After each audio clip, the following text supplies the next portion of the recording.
Well, hello once again. Big progress made. The entire back has been painted now with a couple of coats. I think 3 coats is what I put on it. That is satin black, both sides, and along the bottom and the edge and everything. We haven't done anything on the inside yet, just around here. And along the edges all the way up on both sides, and then down the front at the slanted side on top. And that takes us around to the front here. And let me get this in position for you. You can see the front has been done up along the edge on both sides also.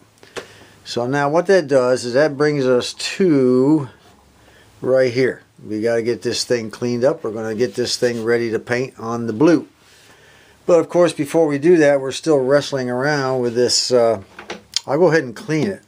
But I'm not going to spray paint it until I make absolutely certain I've done the best I can on this chrome stuff here. Now, over here, you'll notice that there's a lot of rust. And if I rub my hand around it, let me clear it up for you. There we go. Hear it? Now over here, I've been working on this with steel wool and some evapor rust. Now, one of our subscribers had mentioned evapor rust, and I was already using it by the time he did. We're well aware of what the evapor rust will do for us. Now, one more time, the rust over here, not so loud, okay? We still have a lot of rust removal to do, or at the very, at least we're going to soak it for a couple of days and see what I know that's still rust on there. One of our other subscribers said, if you take aluminum foil and wet it, wad it up into a ball, wet it, and then rub it on a chrome surface, a lot of the shiny aluminum will come off the ball of aluminum foil onto the surface that you want to have shiny again. I've heard that. I've heard that somewhere before. It's been many years, but I remember, I remember something like that. So guess what? We're going to go ahead and give that a try. Why not? I told him I would, and the reason I told him I would is because, yes, I have heard of something similar to that. Can't remember the exact thing, but right now, as you can see, this thing is really dirty. It's just nothing but dirt and crap. Haven't done anything with it, but I did buy some Windex multi-surface disinfectant type cleaner. We're going to spray it using a rag. Then once we get that all done, back to the chrome surfaces and see what I can do. I'm not going to kill myself on it, Phil over in England, Steel City 321 PB, he said that he has a jukebox where they painted it Hammerite bronze, the surfaces here, which, would look almost that right there. But I'm not going to do that. I'm going to try to make it as shiny as I can, to reflect as much as I can. Ron C., our good subscriber, pointed out that there is light coming down from up underneath. I hadn't realized that, He showed me a video, or a link. He gave me a link to a video that shows light shining downward, and from the fluorescent light that's horizontal inside. And it reflects off the 2 sides. So I'd like to have as much reflection as possible down onto the speaker area. So I appreciate that, Ron. That was cool. I hadn't even noticed that. And when I took that light diffuser out, I remember now, I took that light diffuser out of the inside when I took all the guts out. And it didn't even dawn on me that that light diffuser was diffusing light that comes down on the speaker area. Oh, well, live and learn, Anyway, let me go ahead and start doing some cleaning. Once I do that, I want to go in the house and get a cup of coffee. Well, that's the first cleaning on the sides and on the top here. That's the rag when I got done. Really nasty on both sides. But like I said, that's the first cleaning. So we will take another rag and go ahead and go over it one more time. I don't allow wifey to throw away any old towels or any old washcloths. If great grandma, when she does laundry, gets too much bleach on the washcloth, which she did right here, we don't throw that away. No, that comes to me for use at a later date for things such as this. Don't throw away towels and washcloths ever, and that includes dish towels, rags, stuff like that. So let's go ahead and get cranked up. Now keep in mind, if you're ever doing this sort of thing and it's plywood and you already know that there's a thin layer of plywood on top, just be careful. Don't be showering down with this stuff, because you'll wind up causing it to lift again. All that stuff we just glued down, we don't want it coming back up. So just kind of put a kind of a light spray on it like that, and then let the rag do the rubbing. That's all it takes. It's just like that. And you'll probably find that there's still a whole lot more dirt coming off. There usually is. Let's see. Yeah, see, it's already got a bunch of dirt on there. So let me keep going here. Well, that should do her. I've got her nice and clean now. But in the process of cleaning it, I found a little raised spot over here in the corner. Slightly raised. See, if I push it with my finger, it'll flex. It goes up and down. See it? Well, what do we do about that? Well, we break out the old iron. Alright, while the old iron is heating up, I thought I'd point something out. Notice how the sides are darker than this right here? Over here it's the same way. I hadn't noticed that before until I started cleaning. Been busy and occupied doing other things to pay attention to that. Anyway, you know, it came up in my mind, well, why is this color? And you can see the different shades, dark and light. Why is it this color and why is that color? Is there a reason for it? Well, I'll tell you what I think the reasoning is. I think the entire thing was originally painted this color, as you can tell right here. But what they wanted was better reflection upward to the bottom of the lid, you know. So they came over and sprayed it with this metallic here, so it reflect. You know, the fluorescent lights are here. It goes down, bounces back up, and there's one in the rear also. Drives the light back up to a certain degree. They didn't need to paint the sides. That would have been good enough. Well, it's not good enough for us, folks. We're going to paint the entire inside. Lots of reflection. This color right here. Alright, let's see if our old iron is hot enough. Feels hot enough. I've got it just a little bit past polyester this time because it's a little thicker plywood. Let's see if I can pull this off without having to go do a bunch of work again. Get that stuff's probably going to melt the paint, which I figured it would, but it really doesn't matter because I'm going to be painting it anyway. I just want that thing down. Use this thing to do it with, because that's pretty hot. Oh, there we go. She's down there. Well, I like that. Alright, she's down. How about that? It didn't take much. I might heat it just a little bit more. But other than that, she's pretty good. Yeah, that's pretty darn good. Alright, I'm going to do a little sanding on this blue paint before we spray it. And hopefully it'll look really nice the next time you see it. Let's take a look at our Select-O-Matic Mechanism for a few minutes. Last time we talked about the trip lever, remember? Does it go up? Does it go down? What does it do? You know something? It doesn't matter what it does. I was under a misconception. I thought that this was a manual lever that you're supposed to trip. No, that's not the case. It just looks like a lever, that's all. It took me a while to figure this out. A couple of guys gave me inputs.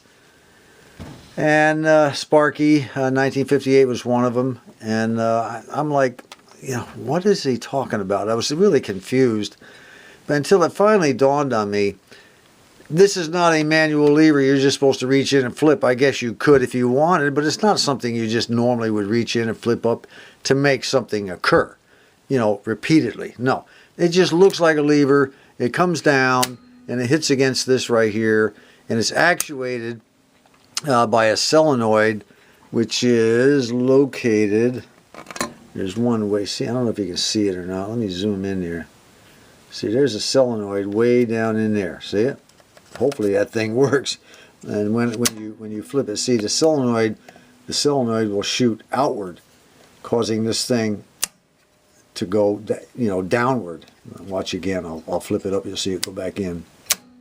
See, it goes in. Watch this arm right here. Let me see. Where's this stupid thing? Kind of keep track of it. There it is right here.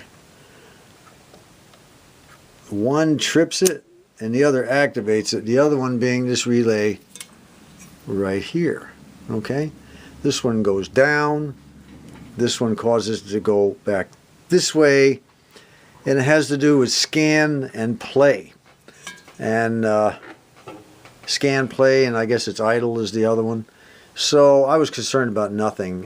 It's all taken care of by these two relays. All right, I said that I would during this video we would take off this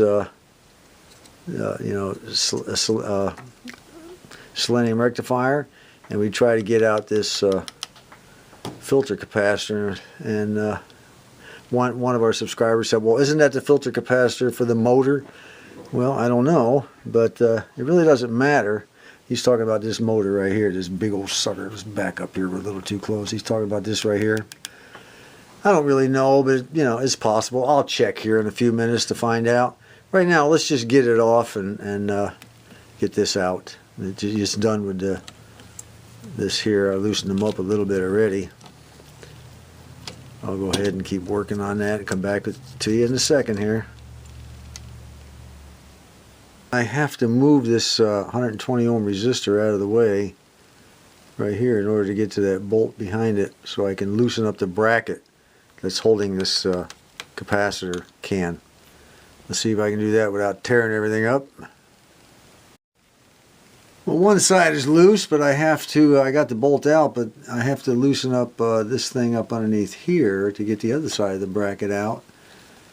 Otherwise, it just doesn't want to raise up. The wires are too short to lift the entire can up out of the bracket. So we're going to have to take the bracket off. Not a problem. We can do these things. We can do anything. Don't worry about stuff like that. No, we don't.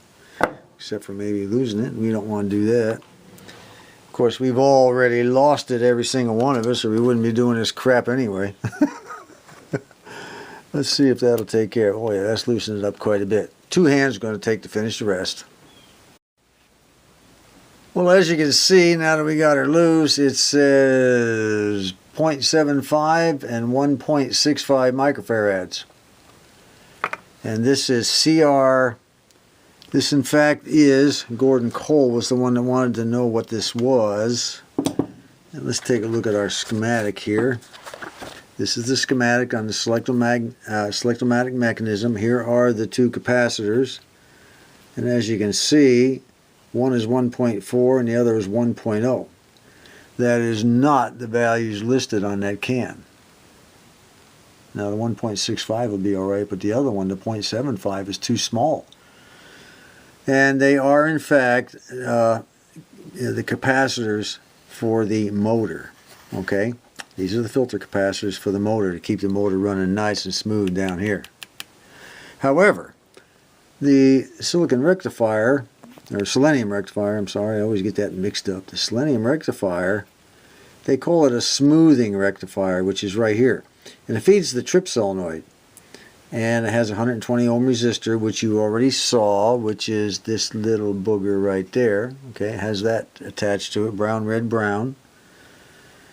Smoothing rectifier, well, I think what that does is it keeps this relay that comes down, comes around, comes through here, back up to the trip solenoid, and it keeps it from chattering. I'm almost certain that's what that's for. I'll have to check with Brendan on that, but without that rectifier there, it'd probably chatter like crazy. Or arc, chatter and arc, same thing. But I'll check with him. Alright, I think what we're going to do is go ahead and call that quits for now. We know what those two things are for. And we'll see what we can do about changing these out in the next video. Until next time, this is John. Oops, one more thing. I thought I'd do an update on how our records are coming along. Since the last update I did, where Mike from Georgia sent me that whole box of records here, minus what there's been some added since that day from Tommy, the guy I order from on eBay. He goes to flea markets and looks around. He finds them and he contacts me. He says, "Yeah, they're good," and he sells them to me at a very, very reasonable price. And today I got 7 more from him. We got Great Balls of Fire with Jerry Lee Lewis. We got Little Darling with the Diamonds. Little Darling, yeah, boom. Boom, boom, boom. I bet you thought the radio was on, didn't you? Earth Angel by the Penguins. Oh, man, I'll tell you what. We are slowly closing in on filling our jukebox with all the greatest songs in the world. Maybe I Know by Leslie Gore. Maybe I know, but... And here's another one. Johnny Angel. Shelley Fabre. And She's Not There by the Zombies. That's a good one. She's Not There. That's a good one. And then we have Duke of Earl. This is one I've been waiting for. I'll tell you, you know, this guy here, Gene Chandler, he was a one-hit wonder. That's the only song that he ever had that was a hit. The only one, Duke of Earl. But it was a big one. It still is to this day. I just thought I'd let you know. And take a look at the list that we have left. Here's the 22 records we have left to get out of the original list of 70. And we've done really well on these songs. And if anybody sees any laying around and, you know, they're really cheap or whatever, and they're not all scratched to pieces, you know, scratched up records can ruin the cartridge head on that jukebox, and they're very expensive. We don't want that to happen. But if you see any and they're not all scratched up and everything, and they're cheap, pick them up, let me know, we'll reimburse you, okay?